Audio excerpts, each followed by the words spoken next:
If you're a serious history buff or survivalist enthusiast, stick with me for the next few minutes. Hit that subscribe button now, because we're diving into techniques that soldiers relied on during the harshest winters of World War II. Methods so practical that many of them can still be applied indoors today. This isn't about flashy survival hacks you'll see in viral videos. We're talking tested strategies from real soldiers who lived or died by their ability to stay warm under extreme conditions.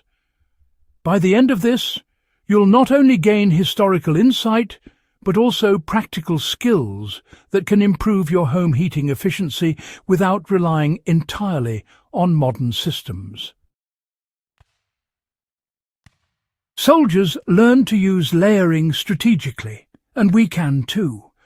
One of the most fundamental ways soldiers stayed warm was through layering clothing, not just piling on more fabric, but strategically combining pieces for insulation and moisture management. Wool undergarments, cotton, mid-layers, and heavy outer coats were standard issue, each serving a specific function. Moisture control was critical. Wet clothing could freeze instantly, sapping body heat. You can replicate this at home during cold spells. Start with a tight-fitting thermal base layer to retain heat, add a breathable mid-layer, and finish with a heavier jacket or blanket for maximum warmth. Even indoors, wearing layered clothing while reading or working at your desk can make a noticeable difference without turning up the thermostat. Improvised heating sources were a lifeline at the front. Frontline soldiers often had limited access to stoves or fires, so they improvised using whatever materials were available: coal, wood, or even chemical heat packs. One classic trick involved using small containers of hot coals, wrapped securely in metal or cloth, to warm a tent or bunker. Today, the principle is the same. Portable heating bricks, rice-filled cloth pouches heated in a microwave, or even ceramic hot packs can mimic these methods safely. Position them near your feet or under blankets to create a localized heat source.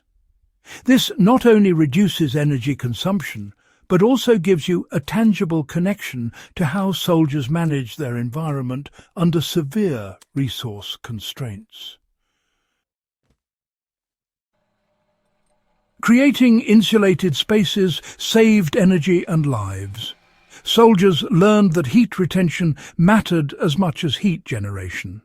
They would line trenches or dugouts with blankets, leaves, or canvas to trap warm air. At home, this translates to simple but effective steps. Use heavy curtains to reduce heat loss through windows. Hang thick blankets along drafty walls, or even create a small heat zone in a room by draping insulation over furniture.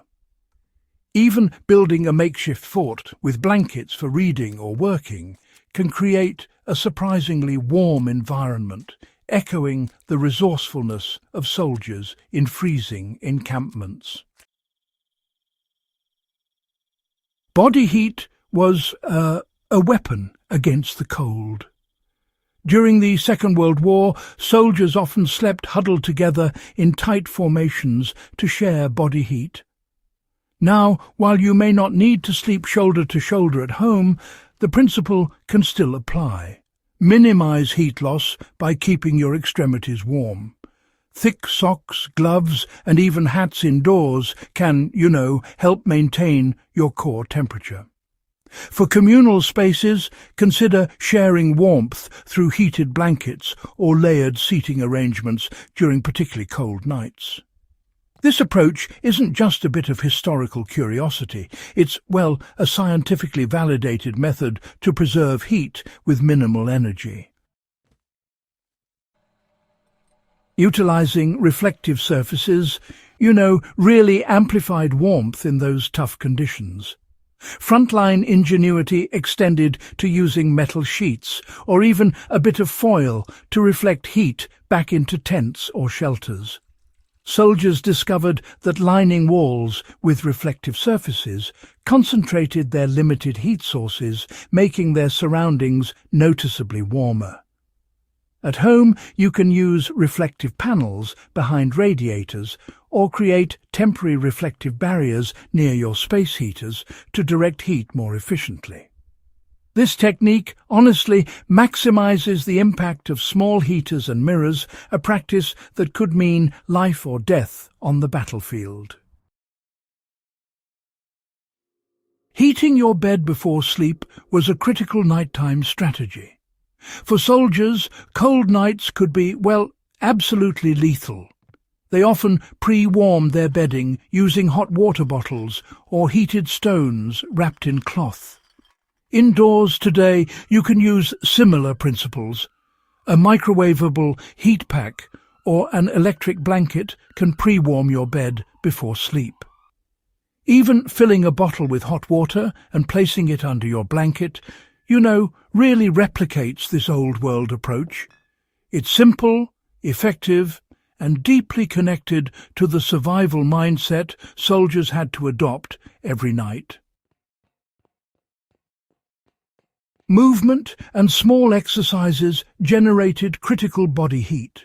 Soldiers didn't just rely on passive heating. They kept blood circulating through constant movement, small exercises, or even shivering in place to maintain warmth.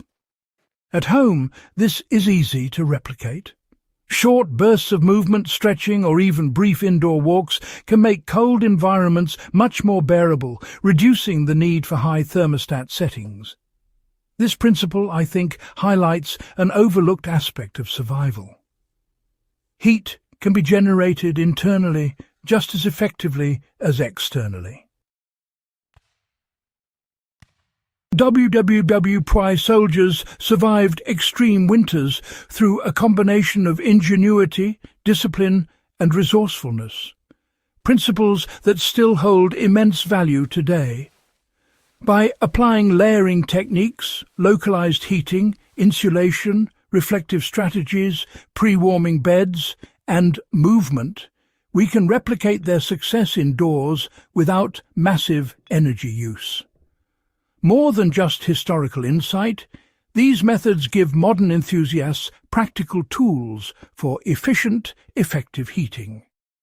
If you found this guide valuable and want more in-depth, historically accurate strategies that blend survival and practical life applications, subscribe to Aten Recounts now. Share this with fellow history lovers and survivalists who appreciate learning from the past while enhancing the present.